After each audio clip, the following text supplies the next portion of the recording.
Saudara Menteri Kelautan dan Perikanan Edi Prabowo menjadi salah satu Menteri Kabinet Jokowi Ma'ruf yang kebijakannya langsung jadi sorotan, yakni ketika membuka keran ekspor benih lobster. Kini kebijakan yang sempat menuai kontroversi di publik itu membuat Edi Prabowo justru harus berurusan dengan KPK. Mengapa terjadi? Kita bahas bersama Wakil Ketua Komisi 4 DPR dari fraksi Partai Nasdem, Hasan Aminuddin. Kemudian ada pemimpin redaksi Pemret Koran Tempo, Budi Setiarso, saya kerap memanggil dengan Mas Buset. Kemudian bergabung pula Ketua Umum Asosiasi Nelayan Lobster Indonesia, Rusdianto Samawa. Selamat malam Bapak-Bapak. Selamat malam. Assalamualaikum. Waalaikumsalam warahmatullahi wabarakatuh. Saya ke Mas Budi Setiarso dulu deh. Yang kemudian, karena ini semua masih abu-abu Mas. Bahwa semua ini masih dalam proses pemeriksaan oleh KPK, belum diumumkan. Tapi Tempo tidak hanya 3 hari lalu lewat Koran Tempo, tapi beberapa pekan lalu juga sempat menuliskan dalam artikel di majalah Tempo soal ini. Juga beberapa bulan yang lalu. Saya ingin bertanya, ini bukan benih lobsternya, tapi jalur eksportirnya. Seperti apa duduk masalahnya? Oke, terima kasih Aiman. Selamat malam semuanya. Yang pertama tentu saja, betul tadi sudah disampaikan oleh Aiman, pada bulan Juli majalah Tempo menerbitkan satu laporan utama tentang implikasi dari sebuah kebijakan, perubahan kebijakan yang dibuat oleh Pak Menteri Edi Prabowo dari kebijakan sebelumnya Bu Susi Pujiastuti. Yang itu kan sebenarnya yang tadinya dilarang ya ekspor benih lobster atau disebut benur ini, yang kemudian diizinkan oleh Pak Edi Prabowo dengan berbagai alasannya lah ya. Alasannya cukup seolah-olah cukup masuk akal ya, misalnya mengurangi penyelundupan, kemudian memberikan kesempatan ekspor kepada petani lobster di daerah dan seterusnya yang katanya pada gilirannya meningkatkan devisa gitu. Tapi bahkan pada sebulan pertama setelah pembukaan ekspor benih lobster ini, ada satu hal yang ditemukan oleh majalah Tempo, yaitu sebulan setelahnya itu sudah ada ekspor. Artinya sebulan setelah kebijakan dibuat, ketika peraturan-peraturan lain itu belum diselaraskan, ya misalnya peraturan tentang aturan pemungutan pajak gitu ya, atau PNBP, penerimaan pajak penerimaan negara non pajak. Jadi langsung lah, kilat langsung diproses begitu ya? Tiba-tiba sudah ada ekspor. Jadi Mei dibuka, Juni udah ekspor. Nah, yang menarik adalah ketika kemudian ada satu peristiwa ekspornya tertahan di bandara, itu yang kemudian turun semua itu adalah banyak pihak, selain perusahaan eksportir juga ada pejabat-pejabat di Kementerian Perikanan. Ini kan aneh. Jadi ada satu peristiwa ekspor yang terhambat, kemudian ada regulator yang harusnya dari regulator ya, dia masuk ke dalam cawe-cawe secara teknis. Itu sudah satu kejanggalan. Yang kedua tunggu sebentar Mas Budi. Jadi kan begini, saya dudukan dulu. Jadi ini masih belum selesai dibahas, tapi kemudian langsung ada ekspor 1 bulan kemudian. Itu pertama. Yang pertama itu jadi sebulan atau mungkin kurang setelah kebijakan baru itu dibuat, tiba-tiba sudah ada ekspor. Ini kan agak janggal. Padahal budidaya lobster itu mungkin perlu waktu kan. Artinya untuk menyesuaikan dengan kebijakan baru mestinya sih ada tenggang waktunya lah untuk kemudian. Jadi kecurigaan Tempo pada waktu itu sudah disiapkan jauh-jauh sebelumnya untuk kemudian langsung jalan. Betul. Nah kemudian kejanggalan kedua adalah ketika ada tertahan tadi, saya ingin tanya dulu, ketika ada tertahan tadi itu kan harusnya semuanya ada di domain swasta. Kenapa kemudian tiba-tiba kementerian ikut di situ? Betul. Ikut bantu, ikut sumbatan kalau ada permasalahan di pelabuhan sehingga tidak bisa ekspor, lalu kemudian turun langsung pejabat-pejabat dari KKP. Iya. Itu janggal. Di bandara bukan di pelabuhan. Jadi di bandara, oke, baik. Jadi ada satu staf khususnya Pak Menteri yang kemudian juga mengurusi soal ini. Dan sebenarnya ini kan satu peristiwa yang menurut saya agak, kalaupun mungkin nggak ada pidananya, itu ada semacam konflik of interest lah ya. Jadi istimewa betul gitu ya, Tempo melihat istimewa betul ini. Istimewa betul. Nah, kejanggalan berikutnya adalah ada beberapa perusahaan yang kemudian seperti bermunculan seperti jamur di musim hujan gitu. Ada perusahaan-perusahaan baru yang didirikan itu hanya menurut akta yang kita waktu itu telusuri itu ada hanya beberapa bulan sebelum kebijakan itu dibuat. Nah, dan perusahaan-perusahaan baru itu terafiliasi dengan saya sebut aja partainya Pak Menteri gitu kan. Ada ada politikus-politikus dari partainya Pak Menteri yang ada di perusahaan-perusahaan yang mendapatkan jatah ekspor benur itu. Nah ini kan juga satu hal yang barangkali juga ada konflik of interest lah setidaknya waktu itu kita lihat. Meskipun pada waktu itu setelah majalah Tempo menurunkan artikelnya, Pak Menteri langsung katakan, kan dari 31 cuma 2 yang berafiliasi dengan Partai Gerindra, yang lainnya tidak. Termasuk pada waktu itu perusahaan milik Pak Hasyim kalau tidak salah ya.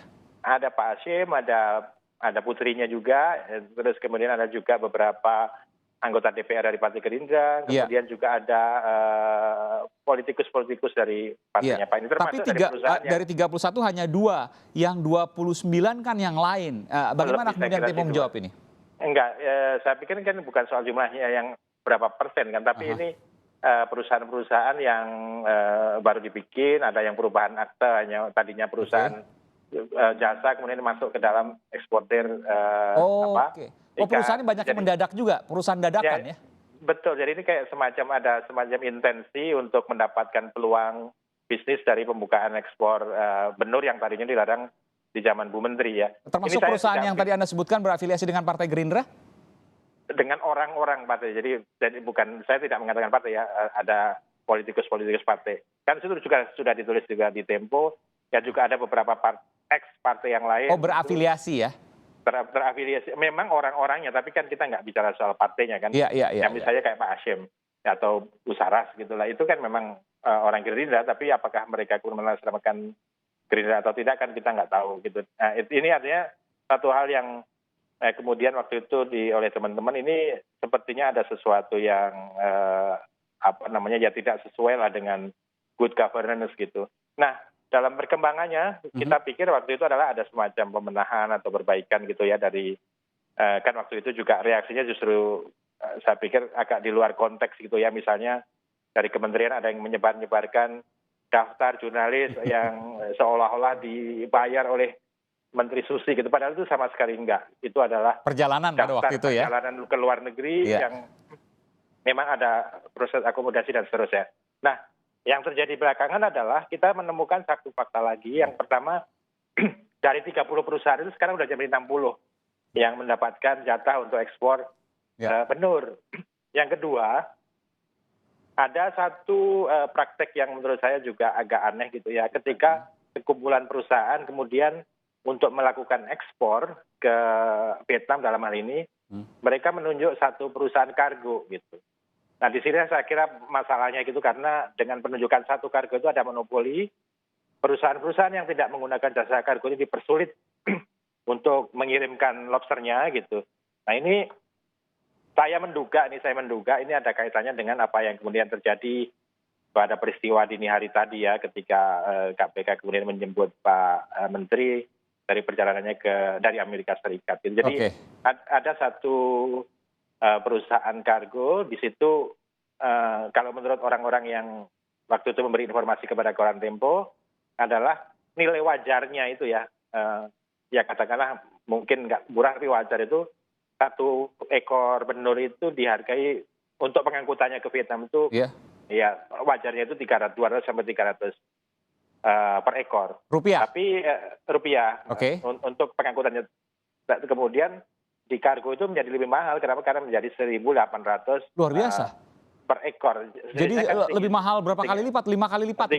Tinggi sekali, betul. Nah sementara kalau menurut orang-orang, itu mungkin nanti bapak-bapak yang di sini yang tapi pertemuan Tempo seperti itu ya, jadi harusnya 200-300 rupiah saja per satu ekor benur, tapi kemudian dihargai untuk proses ekspedisinya ya, untuk ekspornya, untuk pengangkutannya ke sana, pengangkutannya betul, jadi 1.800. Katanya juga menggunakan pesawat Cathay Pacific seperti mau liburan. Nah, salah satu, jadi itu mungkin ada satu juga pesawatnya khusus, sehingga perlu ada satu transit baru lagi, sehingga menurut teman-teman di bisnis lobster sebenarnya itu membahayakan kemungkinan hidup dari harusnya kan bisa langsung, tapi ini transit. Betul, selain lebih mahal juga meningkatkan risiko kematian. Nah ini saya kira yang ditulis oleh koran Tempo pada 3 hari terakhir, dari Senin kemarin, Selasa, kemudian sampai hari Rabu. Nah, dan menariknya adalah ya beberapa di antaranya memang masih terafiliasi dengan saya sebut saja partai gitu. Oke, baik. Tadi orang petinggi-petinggi partai meskipun tidak terkait dengan partai atau terkait tidak tahu ya, tapi ada petinggi-petinggi partai di situ. Saya ingin ke Pak Rusdianto Samawa, Ketua Umum Asosiasi Nelayan Lobster Indonesia. Apa yang kemudian disampaikan oleh Mas Budi Setiarso dari Tempo? Apakah kemudian Bapak bisa menjelaskan apa yang sesungguhnya terjadi di balik ini? Ada kejanggalan, ada kemahalan? Silakan Pak. Ya, pertama saya menghargai kerja-kerja investigasi Tempo ya. Pertama. Kemudian yang kedua, tentu saya ingin berbicara tentang orientasi kebijakan ekspor benih lobster. Pada masa menteri terdahulu, itu nelayan-nelayan di daerah itu sungguh tersolimi mereka karena memang sangat banyak yang ditangkap oleh aparat tanpa ada proses hukum yang jelas. Itu pertama.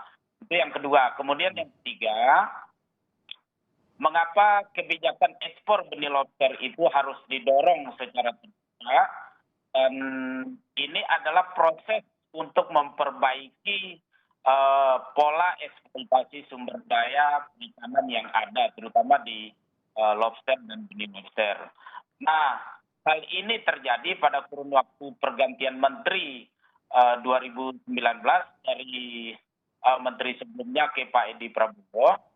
Sesungguhnya kebijakan ekspor benih lobster ini sudah dibuka dengan Pak Rusdi, saya tidak ingin kemudian membahas soal ekspor benih lobsternya Pak, tapi kemudian apa yang disampaikan oleh Tempo Pak, bahwa proses ekspedisinya, contoh misalnya proses ekspedisi yang seharusnya membawa, ini ekspedisi saja Pak ya, membawa benih lobster 200-300 rupiah per ekor menjadi 1.800. Saya baca juga di Tempo itu satu kali pengiriman bisa 20 juta benih lobster. Kalau dihitung dari 200-300 rupiah ke 1.800 artinya selisih sekitar 1.500. Kalau dikalikan 20 juta artinya sekali kirim itu bisa ada markup 30 miliar kalau seandainya harusnya 200-300 lalu kemudian 1.800 rupiah. 30 miliar rupiah Pak.